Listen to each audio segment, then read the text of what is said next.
Internet! I'm Elliot the Purple-Haired Doofus, and welcome back to Pest Control by Bill Fitzhugh. Today we're covering chapters 4 through 6, so if you're not there yet, I suggest you catch up.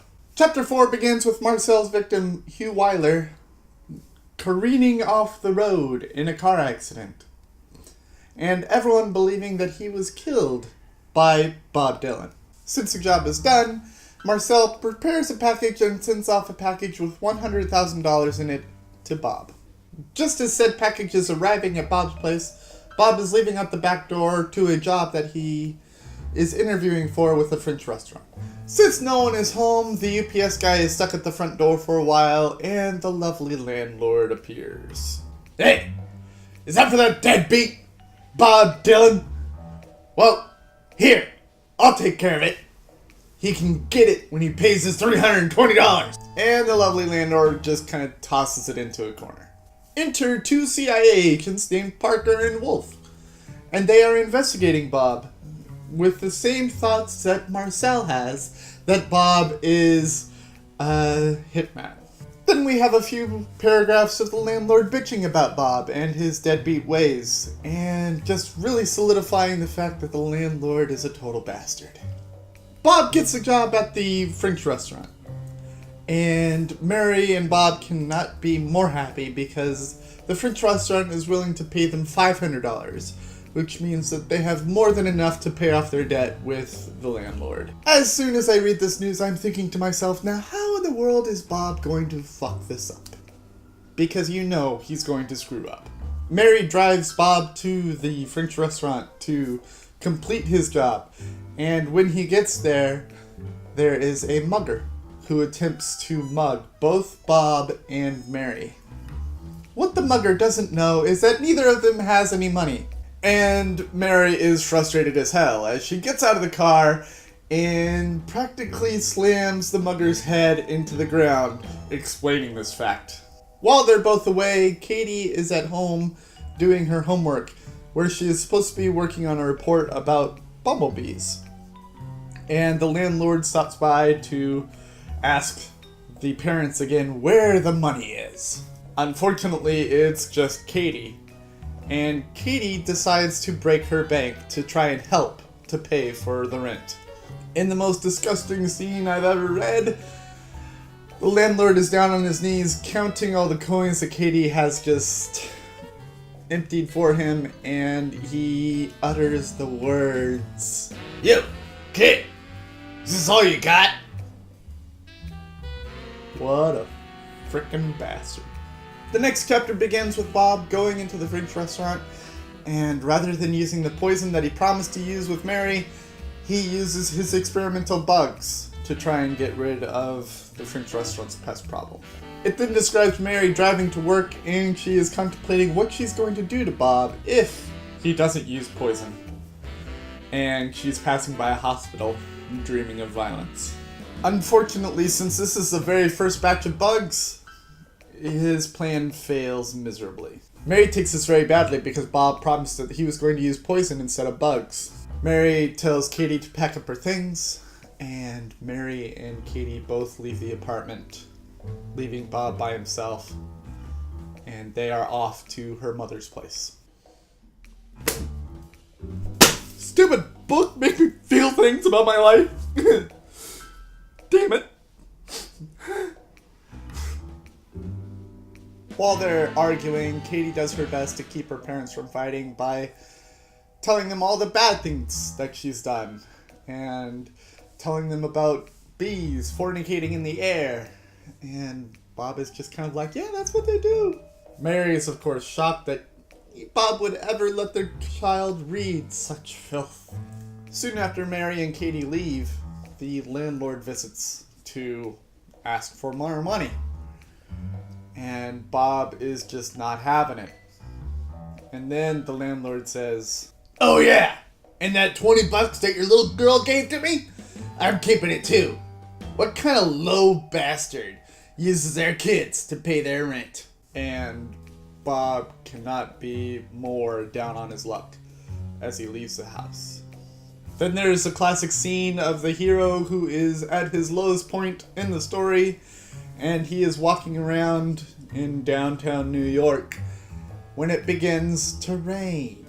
He passes by a soup kitchen and we meet the lovely Gertrude, a large black woman with a scar above her eye. Gertrude invites Bob in and she says, "You should try some of my soup. You should eat something." "Yeah, that's great, but I don't have any money and I would feel bad about eating your food without being able to pay you." "Oh, sweetie dear, I have so many dishes that you can do.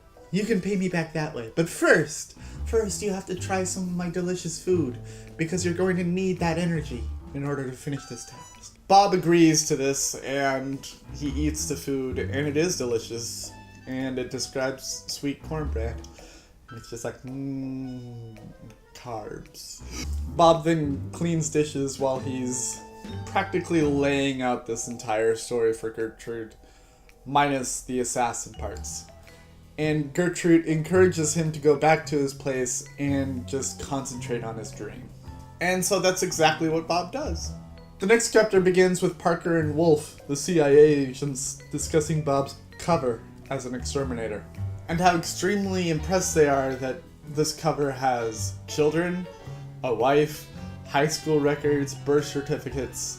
This cover has everything. Then it goes on to Mary, who is in the car as Katie is telling her bad jokes. "Hey, Ma? What's the last thing to go through a bug's head when it hits a windshield?" "I don't know, sweetie. What is the last thing?" "It's butt!" That's great, dear. It's butt, yeah. The only thing on her mind is the hope that leaving Bob by himself to think about what he's done is the right thing to do, and how she really, really hopes that they are going to fix this. Then we get to Klaus, the hitman, and he is a fisherman, and he is a compulsive gambler, and he gets back to his own place, and he gets greeted with a barrage of machine guns firing at him. Being a hitman, he knows that this is not an attempt to take his life. This is a warning. And he peeks around the corner and there is a debt collector sitting on his couch. The debt collector says, "You know, I hear you've been turning down jobs, but you have money to give me. How can you afford to turn down these jobs when you have money that you owe me? I suggest you get to work on that."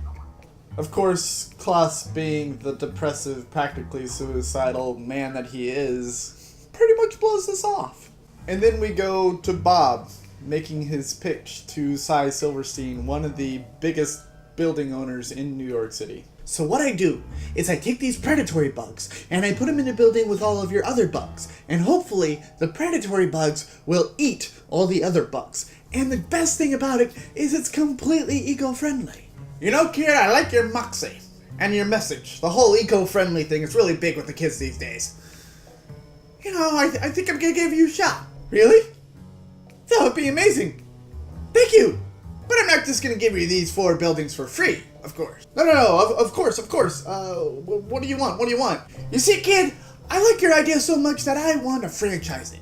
So here's the deal. You test it out on these 4 abandoned buildings that I own. And if it works, we franchise the hell out of it. And if it doesn't work, well, we tried. That sounds amazing. Thank you so much. And Bob goes home with a spring in his step because his plan is coming to fruition. But I'm just thinking, how is this going to mess up for Bob? Because right now his life is in shambles. And that's pretty much how the chapters end for today. The question that I have for all of you today is about how Bob had a sure thing that he knew was going to be perfect for this French restaurant, and yet it failed. So my question to you is, when was the last time you had a sure thing that failed? The question from yesterday was, when's the last time you've had a massive misunderstanding?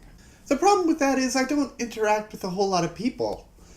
And so the only people that I can really have a misunderstanding with is yourself. Exactly. Myself. So I can't really think of any times that I misunderstood myself. Do not forget that next week's book is The She-Hulk Diaries by Amira Acosta. Go out and grab it by any legal means necessary. Borrow it from a friend, buy it at a bookstore, borrow it from a library, buy it on a Kindle. Just whatever you do, make sure it's legal. And read it before I ruin it for you. Because that would be the worst thing in the world, wouldn't it?